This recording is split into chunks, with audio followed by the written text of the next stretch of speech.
Assalamualaikum warahmatullahi wabarakatuh.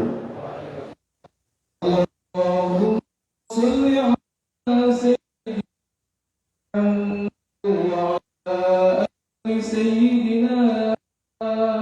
Muhammad. Allahumma salli ala sayyidina Muhammad wa ala ali sayyidina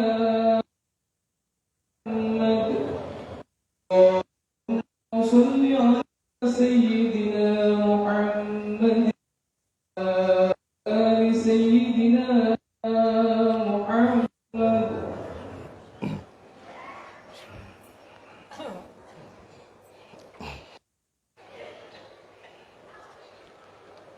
الله أكبر الله أكبر الله أكبر الله أكبر الله أكبر الله أكبر الله أكبر الله أكبر الله أكبر كبيرا والحمد لله كثيرا وسبحان الله بكرة وأصيلا لا إله إلا الله ولا نعبد إلا إياه مخلصين له الدين ولو كره المشركون لا إله إلا الله وحده صدق وعده ونصر وأعز جنده وهزم الأحزاب وحده لا إله إلا الله والله أكبر الله أكبر ولله الحمد.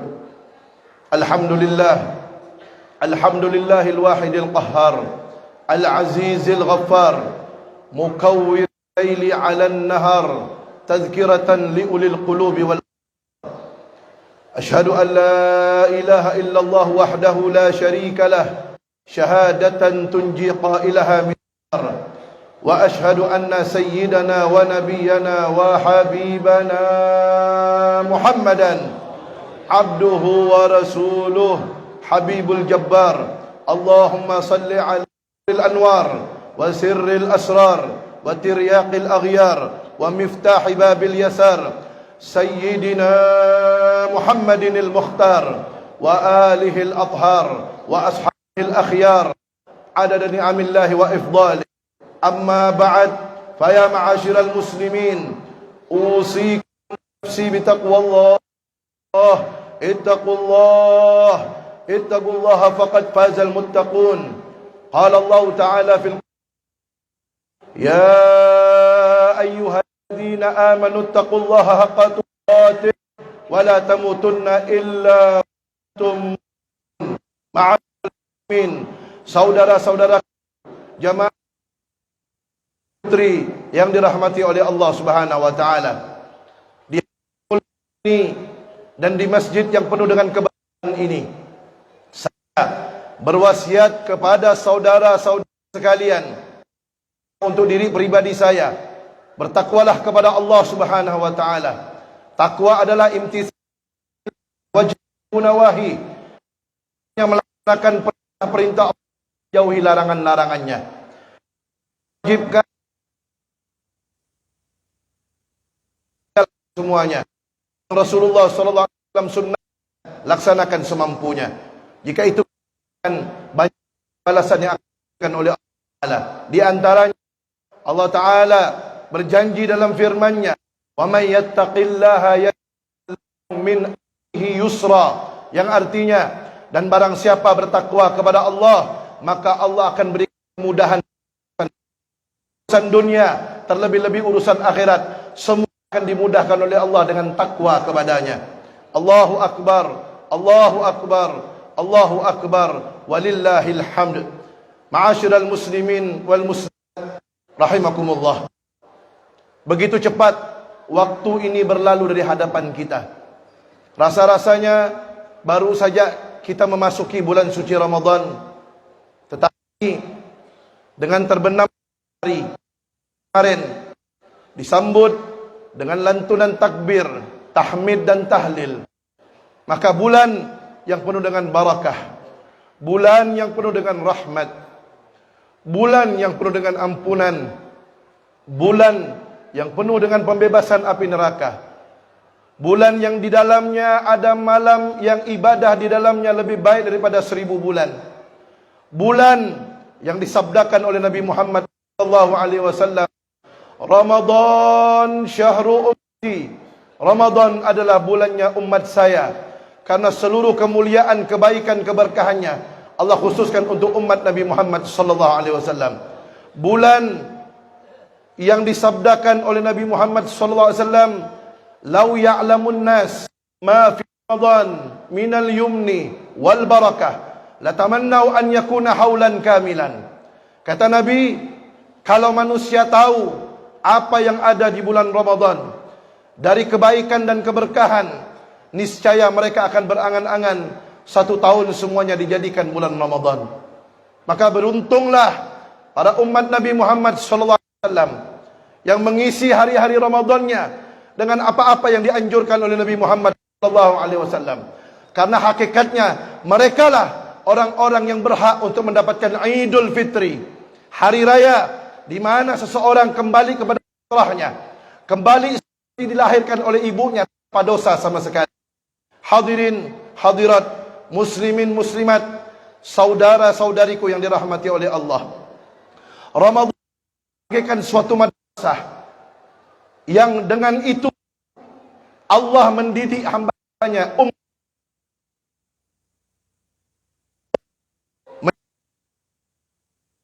maka lulus dari dia bukan dari siapa-siapa, gelarnya Allah, yaitu al-muttaqin, orang yang bertakwa kepada Allah. Maka siapakah mereka? Orang-orang yang berhasil mengikuti pendidikan Ramadan dari Allah dan mendapatkan gelar al-muttaqin tersebut. Cirinya ada 2. Yang pertama, orang yang mendapatkan al-muttaqin yang lulus dari madrasah Ramadan tersebut, tanda pertamanya adalah ketika keluar dari bulan Ramadan, hubungannya kepada Allah tambah baik. Yang dulu solatnya bolong-bolong, setelah Ramadan solat waktunya dijaga. Yang dulu berani buka aurat, membiarkan anak istrinya buka aurat, tidak takut kepada Allah.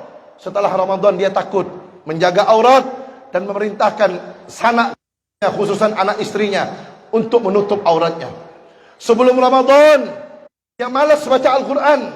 Setelah Ramadan setiap hari tidak berlalu kecuali dia membaca firman Allah Subhanahu wa taala. Sebelum Ramadan dia jauh dari masjid, dia jauh dari majelis taklim, dia jauh dari orang-orang saleh. Setelah Ramadan dia mendekat kepada itu semua. Itu tanda yang pertama berhasilnya pendidikan seorang umat Nabi Muhammad SAW. Yang kedua, tanda orang tersebut berhasil dan mendapatkan titel al-muttaqin, setelah keluar dari bulan Ramadan, hubungannya kepada sesama hamba Allah tambah baik. Yang dulu suka kelahi sama orang, setelah Ramadan dia suka menolong orang lain. Yang dulu suka bermusuh-musuhan, setelah Ramadan dia suka menyambung tali silaturahmi. Maka ingat hadirin saudariku yang dirahmati Allah, ingat sabda Nabi Muhammad SAW. Beliau pernah bertanya kepada para sahabat, apa kata Nabi? Atadruna manil muflis? Apakah kalian tahu siapa orang-orang yang bangkrut? Sahabat menjawab, al-muflis fina man la dirham lahu wala mata'. Orang-orang yang bangkrut di antara kami adalah orang yang tidak punya duit dan tidak punya harta. Kemudian apa sabda Nabi? Innal muflisa min ummati ya'ti yaumal qiyamah bi salatin wa siyamin wa zakah. Sesungguhnya kata Nabi, bangkrut umatku adalah dia ketika di hari kiamat nanti datang pahala sholat yang banyak, pahala puasa yang banyak, pahala zakat yang banyak, amal luar biasa banyaknya. Wa ya'ti wa syatama hadza wa qadhafa hadza wa akala mala hadza wa safaka dama hadza wa daraba. Tetapi kata Nabi Muhammad, dia juga nanti di hari kiamat membawa dosa. Pernah dulu di dunia mencaci maki orang, dulu di dunia pernah nuduh orang berbuat zina, dulu di dunia pernah mengambil harta orang, mencuri, menipu, korupsi dan lain sebagainya. Dulu di dunia kata Nabi tanpa ada hak yang benar, pernah memukul orang tanpa kebenaran, fayu'ta hadza min hasanatihi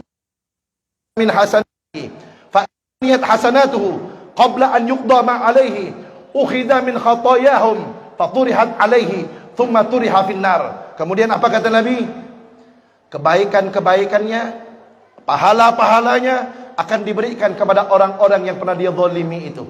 Sehingga ketika pahalanya sudah habis, sementara orang yang menuntutnya masih banyak, orang yang dulu dizaliminya masih banyak menuntut dia, pahalanya sudah tidak ada untuk diambil, maka dosa-dosa orang yang dia zalimi ditimpakan kepada dia, sehingga dia gagal masuk syurga, dijebloskan ke nerakanya Allah Subhanahu wa taala. Ini orang amal solehnya baik, ibadahnya luar biasa, tapi hubungan sesama hamba Allah tidak baik, gagal masuk syurga. Orang kalau gagal masuk syurga tak bisa berkumpul dengan Nabi Muhammad sallallahu alaihi wasallam, karena Nabi Muhammad tempatnya ada di syurga. Al-Habib Ali bin Muhammad Al-Habsyi Sahibul Maulid mengatakan, fi jannatin ma syagani min wasfiha illa likaunil hibbi fiha khayyamah.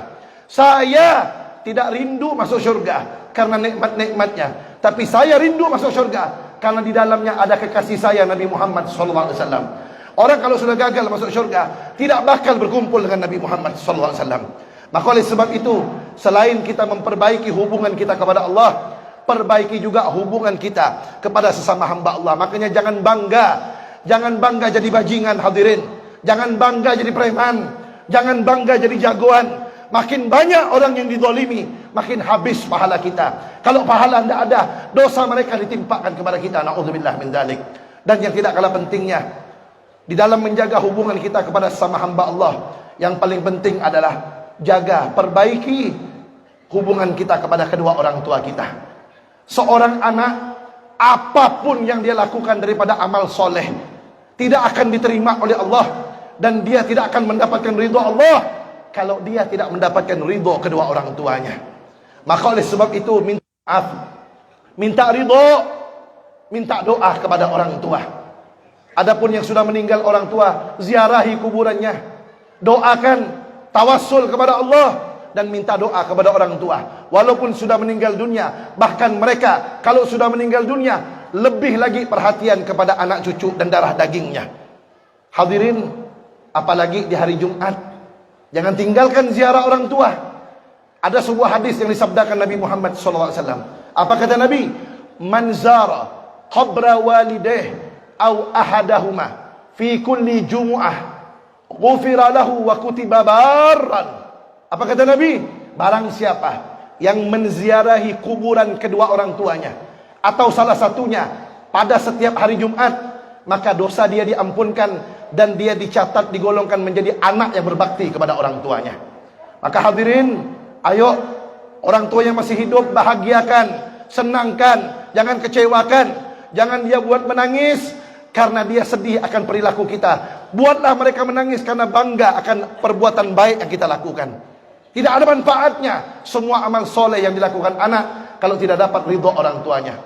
Begitu juga yang tidak kalah pentingnya, istri kepada suami. Apapun yang dilakukan istri, dimanapun pengajian yang dia pergi, berapa banyak pun tahajudnya, berapa banyak pun selawat yang dia baca, berapa banyak pun Al-Qur'annya, kalau tidak dapat ridho suami, semuanya sia-sia. Kunci ridho Allah untuk istri ada pada suaminya, selama perintah suami tidak melanggar perintah Allah. Anak wajib taat sama orang tua, istri wajib taat sama suami selama perintah mereka tidak melanggar perintah Allah Subhanahu wa taala. Tetapi kalau perintah mereka melanggar perintah Allah, bertentangan dengan syariat, apa kata Nabi Muhammad? La ta'ata li makhluqin fi ma'siyatil khaliq.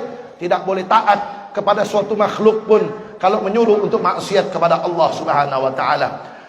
Nabi Muhammad SAW pernah bersabda, "Idza shallatil mar'a khamsaha wa shamat syahraha wa hafizat farjaha wa ata'at zawjaha qila laha udkhulil jannah min ayyi abwabil jannah syi'ti." Apa kata Nabi?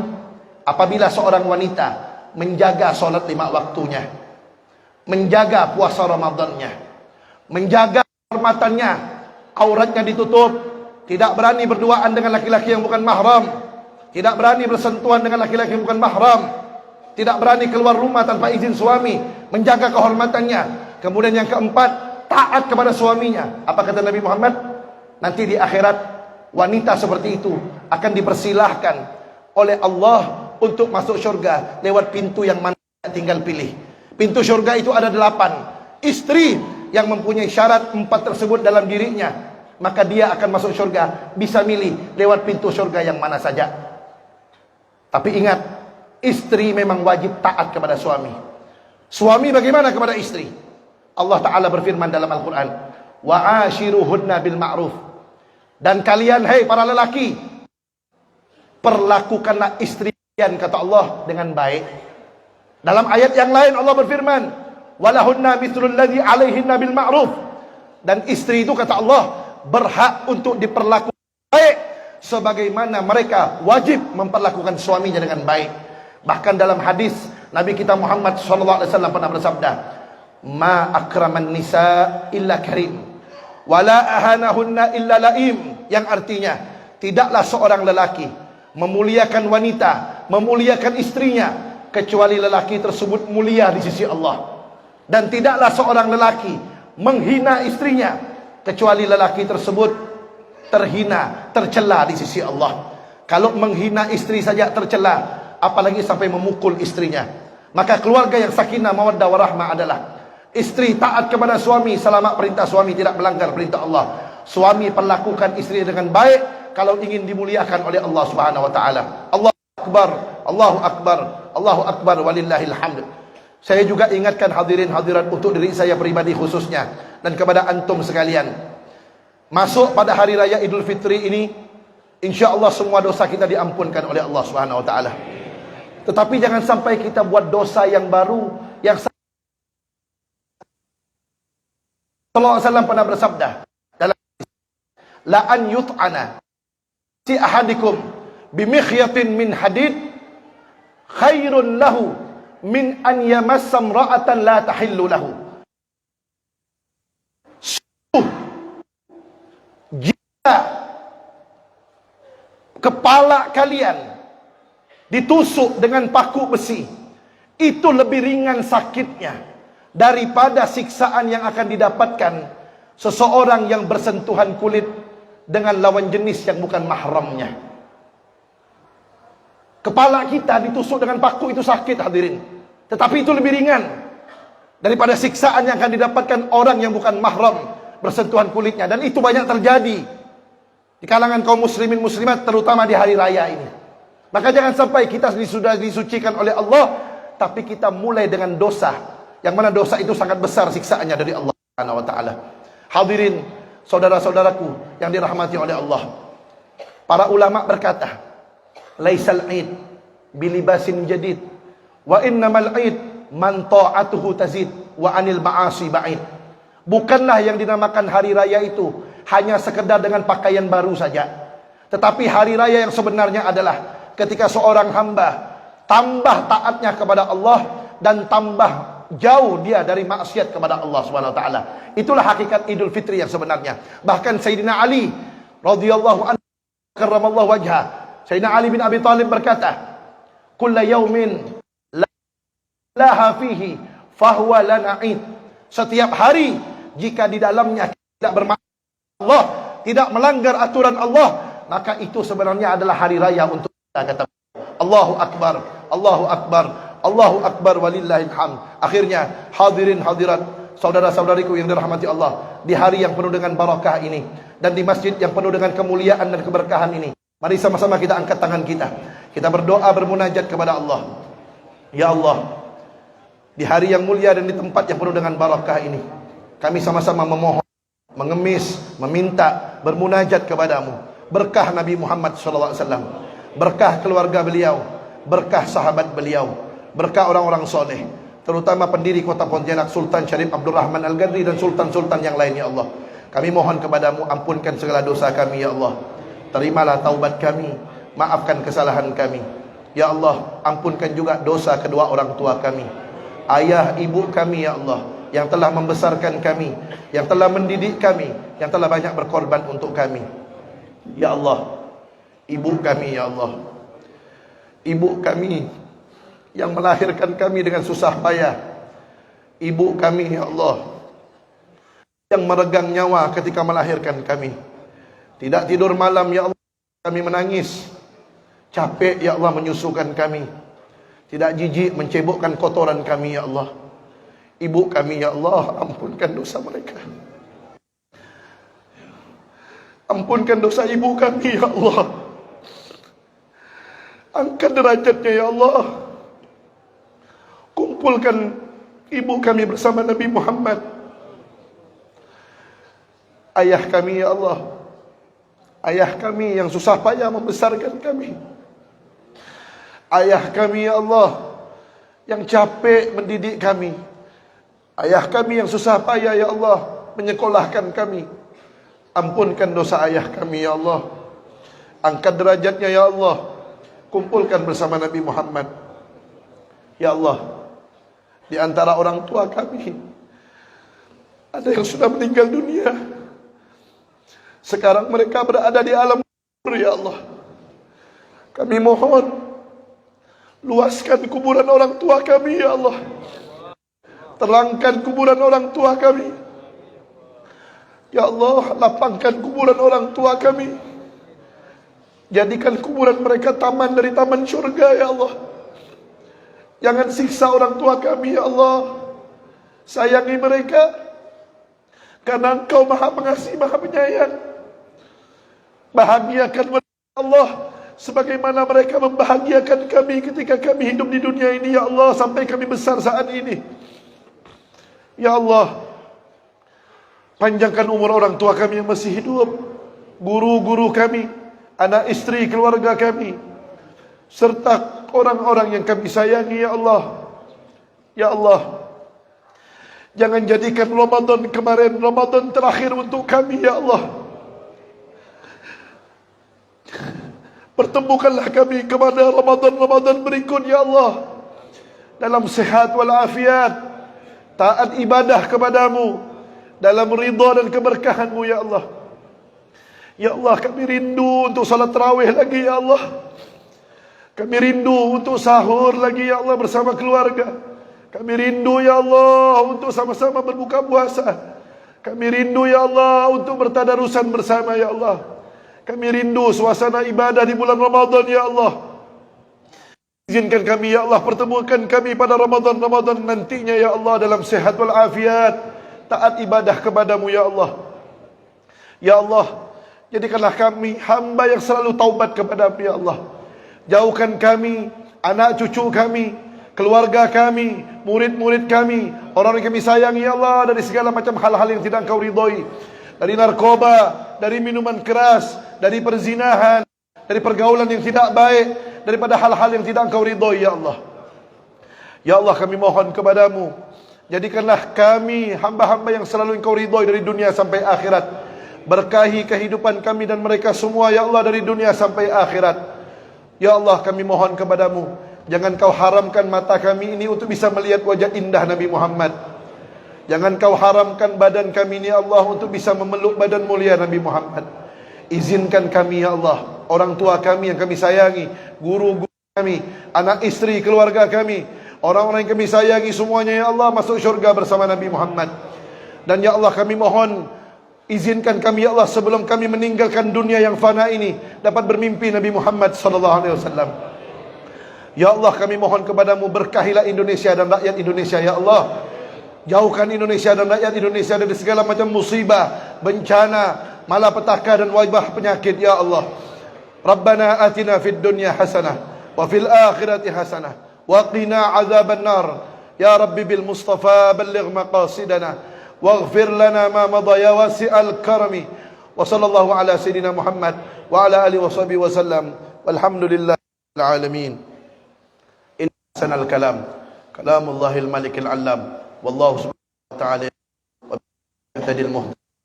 Wa idha qanu fastami'u lahu wa ansitu la'allakum turhamun. Bismillahirrahmanirrahim. Al-asri innal insana salihati wa tawassaw bil haqq.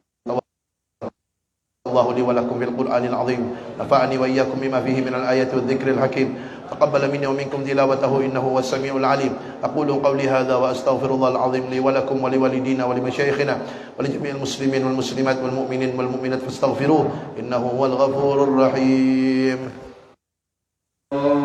اللهم صل على سيدنا